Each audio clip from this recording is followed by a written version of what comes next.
General साहब मैं आपके पास आता हूं, लेकिन जल्दी से मैं कुछ और बड़ी खबरें इसी से जुड़ी हुई दिखाना चाहता हूं, कुछ और जानकारी अपने व्यूअर्स को देना चाहता हूं और फिर जल्दी से आपके पास आते हैं। देखिए बड़ी खबर, पहली बार रूस ने नेटो देश पर मिसाइल दागी है।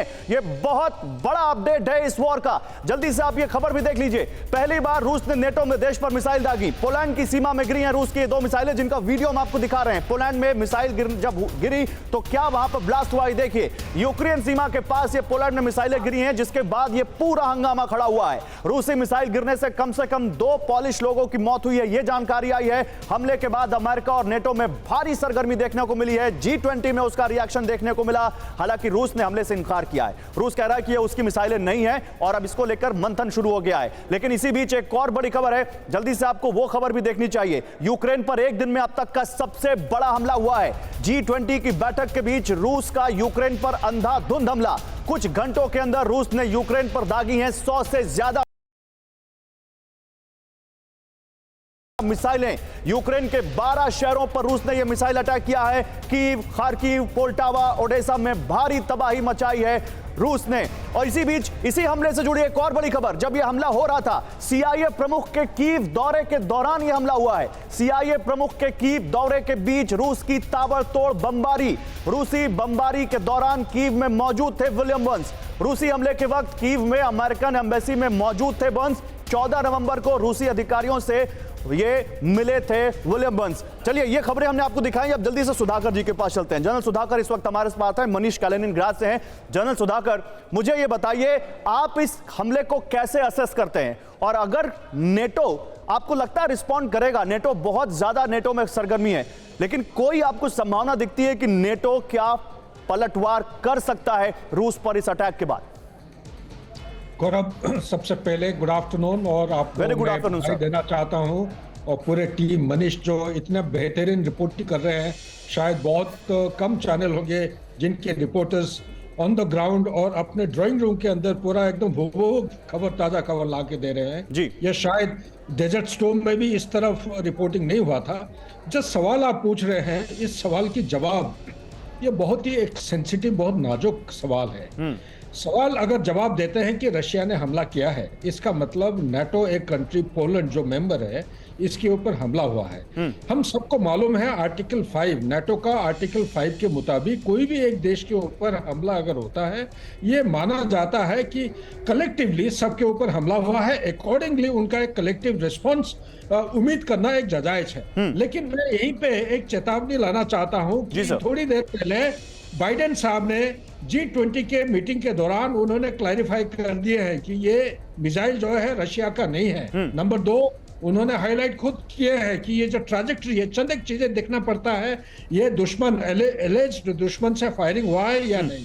तो ट्रैजेक्टरी वो कह रहे हैं, उनके मुताबिक अभी तक खुलासा नहीं हुआ है कोई मीडिया में। तो सर एक काम करते हैं, मैं आपकी बात समझ रहा हूं, मुझे 1 मिनट दीजिए, मैं अपने व्यूअर्स को जरा जल्दी से और पूरी ये लाइन क्रोनोलॉजी समझा देता हूं, आखिर कब क्या हुआ, फिर इस बात को और आगे बढ़ाते हैं और मनीष के पास भी चलते हैं। आइए आज के रूसी हमले की पूरी डिटेल देख लेते हैं। ये जो रूसी हमला इसलिए हम कह रहे हैं क्योंकि ये कहा जा रहा है कि रूस का अटैक है। हालांकि अभी तक क्लीन चिट ना तो नेटो ने दी है और ना ही अभी इस बारे में कोई एजेंसी कुछ सही कह पा रही है। रूस का अटैक वर्ल्ड वॉर 3 के मुहाने पर दुनिया खड़ी है क्या? और अगर ये रूस का अटैक नहीं भी है तो क्या इससे यह युद्ध भड़केगा? देखिए पोलैंड में क्या हुआ, रूस ने 2 मिसाइलें दागी, 2 लोगों की मौत हुई और इससे कई गुना तनाव वहां पर बढ़ गया। जल्दी से पीछे चेंज करते हैं इसको। 2 लोगों की मौत हुई है, ये तो हुआ है, अब ये किसकी मिसाइल से हुआ है ये कौन बताएगा? तनाव अपने चरम पर है, ये युद्ध बहुत ज्यादा आगे बढ़ता हुआ दिख रहा है। अब यूक्रेन में क्या हुआ, रूस ने अब तक का सबसे बड़ा हमला किया है। कुछ घंटे के अंदर 100 मिसाइलें यूक्रेन में दागी हैं रूस ने। कीव को सबसे ज्यादा निशाना बनाया गया है। तो क्या वर्ल्ड वॉर 3 के मुहाने पर दुनिया आ चुकी है?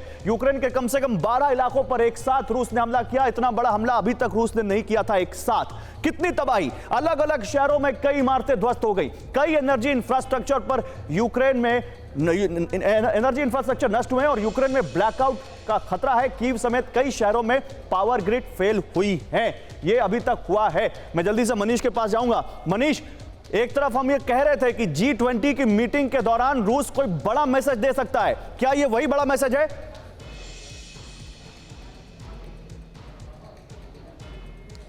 देखिए, अब सबसे बड़ी बात यह है कि TV9 की ये बात भी सच साबित हुई है।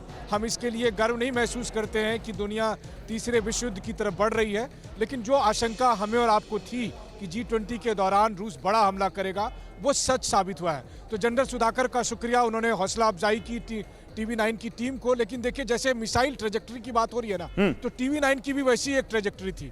जब क्रीमिया ब्रिज पर अटैक हुआ, सबसे पहले हम वहां पहुंचे। बिल्कुल। हम रूस के ब्लैक सी फ्लीट के हेडक्वार्टर पर पहुंचे। हमने अंदेशा जताया था कि यहाँ हमला होगा, वहां पर हमला हो गया।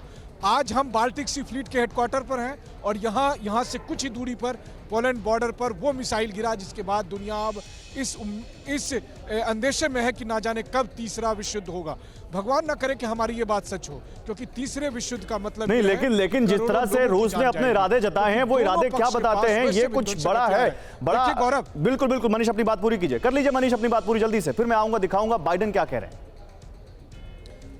बिल्कुल, देखिए, हाँ बिल्कुल, देखिए, बाइडेन के दिखाने से पहले मैं दिखाता हूं आपको कि हम क्यों ये बात कह रहे हैं। क्योंकि हम इस समय बाल्टिक सी के तट पर मौजूद हैं, उस जगह पर जहां पर रूस के एक से बढ़कर एक सबमरीन परमाणु हथियारों से लैस है, एक से बढ़कर एक वॉरशिप यहां पर मौजूद है। और यहां से रूस सीधे, यूरोप का ऐसा कोई देश नहीं है जहां पर वो सीधे अटैक कर सकता है और कुछ मिनट के अंदर यूरोप को तबाह कर सकता है। तो वैसी स्थिति में अगर आप सोचिए कि बाइडेन चाहे जो फैसला लें, जेलेंस्की के अपील पर अगर बाइडेन ने हाँ में हाँ मिला दी, अगर पोलैंड ने आज नाटो की मीटिंग में ये कह दिया कि हाँ हम पर हमला हुआ है इसलिए नाटो हमला करे, तो फिर दुनिया बर्बादी के उस मुकाम पर चली जाएगी जिससे कोई नहीं रोक पाएगा। यही तो डर है और इसीलिए बाइडेन का रुख समझाना भी हमारे व्यूअर्स को बहुत जरूरी है। मैं आता हूं मनीष आपके पास। अगर आपका क्रेडिट स्कोर कम है तो बैंक लोन छोड़िए, शादी के लिए लड़की भी नहीं मिलेगी। क्रेडिट स्कोर इंप्रूव करना है तो फ्रीडम ऐप को अभी डाउनलोड करो।